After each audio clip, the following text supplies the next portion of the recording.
Recently, Chris took me to Home Depot. I wanted to get some fertilizer for my cactuses, but they didn't have the one I was looking for. Now, while I was there, I noticed they just got a shipment in of a cactus and succulent arrangement. And this time there were some that had nothing but cactuses. Now, these two in the upper right are the ones I was mainly considering. It was this one because that one has so many pups, and I like the 3 tall ones. But then there's this set, also lots of pups, but look at that tall blue one on the right. Can anyone ID that for me? That is so cool. So let's look under here, see what we got. Some neat stuff, more pretty much the same, not that interesting. Let's see down here. A lot of those with pups on them. Ladyfinger cactus, I have one of those, mostly succulents. That one in the back is kind of okay. No, I love these. So one of these two is coming home. Can you guys guess which one? Now I hate it when they put these fake flowers on cactuses, and regardless of which I picked, they all had this. I hate that first, the glue is so hot, the heat damages the flesh. Once it dries, you'll probably damage the cactus if you try ripping it off, and you'll be pulling out spines and areoles if you just yank it off. Do they think that if they don't have flowers that they won't sell? Do they not know that these plants make lovely flowers on their own? Unlike dyed orchids, which is harmless food coloring and goes away in time, this bothers me because it is harmful.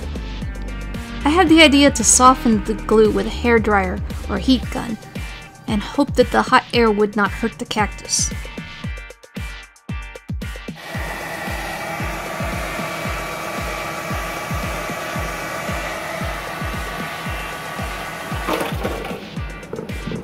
This is actually working.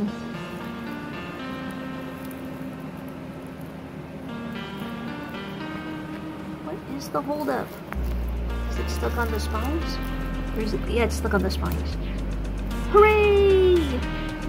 So here is the arrangement I picked out, the one that was on the left.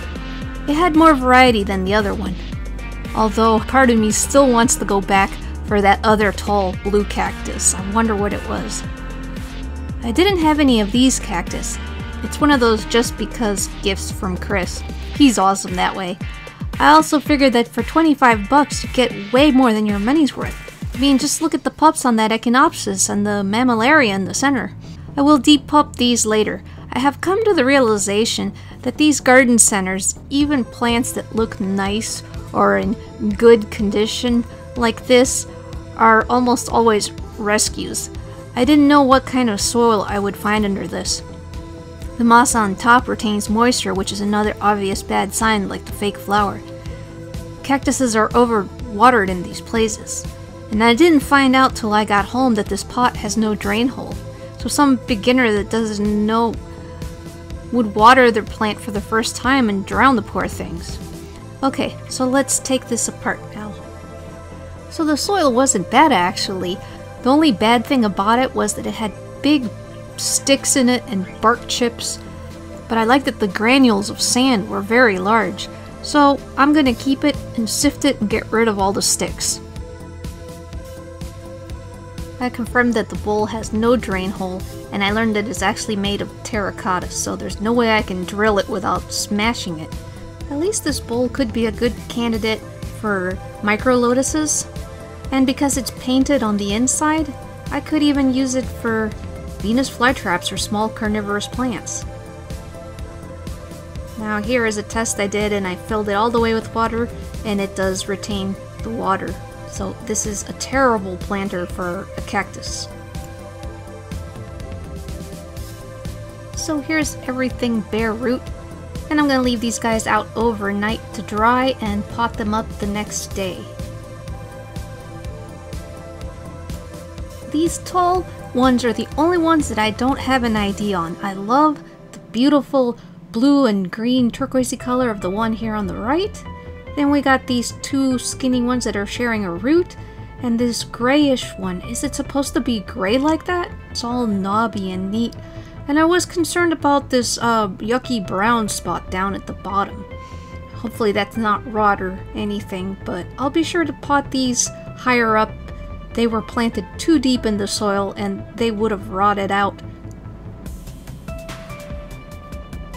Here you can see how deeply they were planted, where they were getting too much moisture.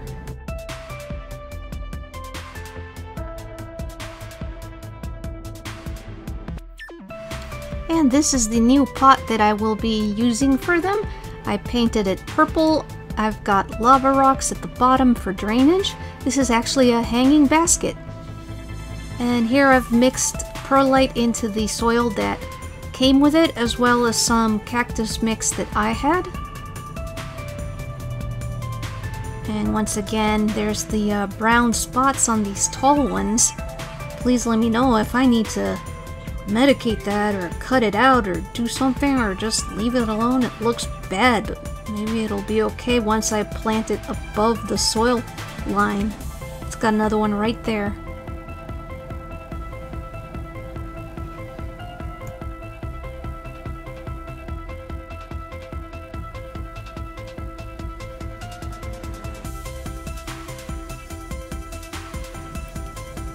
I really love the turquoise color of this guy. Yes, I do need an idea on these 3 tall ones. I know what all the others are.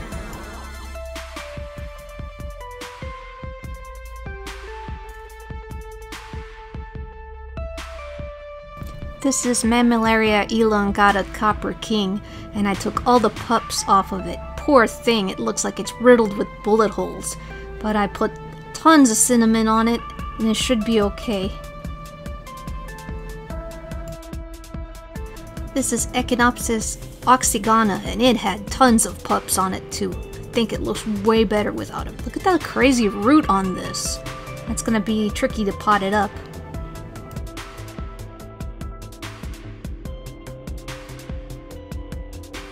And these last 3 small ones are Echinopsis Rainbow Burst.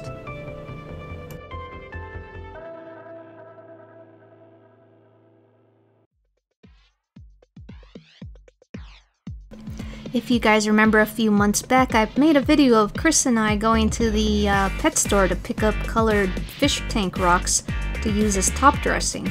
So I get to use the green mix here now and make a nice little decorative rock arrangement with my with the cactuses.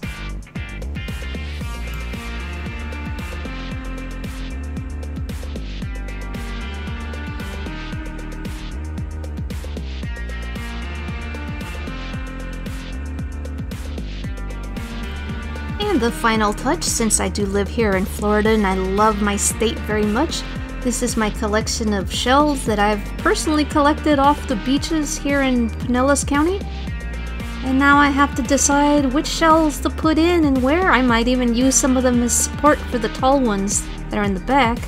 And yes, I have staked the tall ones and tied them. It looks bad at the moment, but once the roots become established, I'll be able to take the strings and the sticks out of there and they'll be okay. I also know that those are gonna get really huge and that this is their temporary home. Eventually they're gonna need a really big pot or to go in the ground.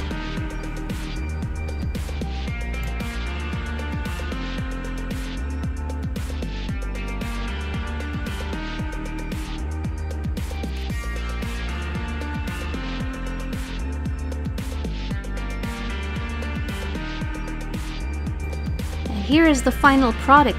I think it turned out awesome. I love the purple planter. I need to find a hook to add to a fence post so I can hang this. I'm really happy with all the shells. You can see how I used some of them to support the cactuses that were too tall and wobbly. I love the green color. And I'm just really happy with how it turned out. So yeah, if I could just get an idea on these 3 guys, the tall ones, I'd love to know what they are. I think it turned out really nice, so hope you guys enjoyed it. Tess signing off.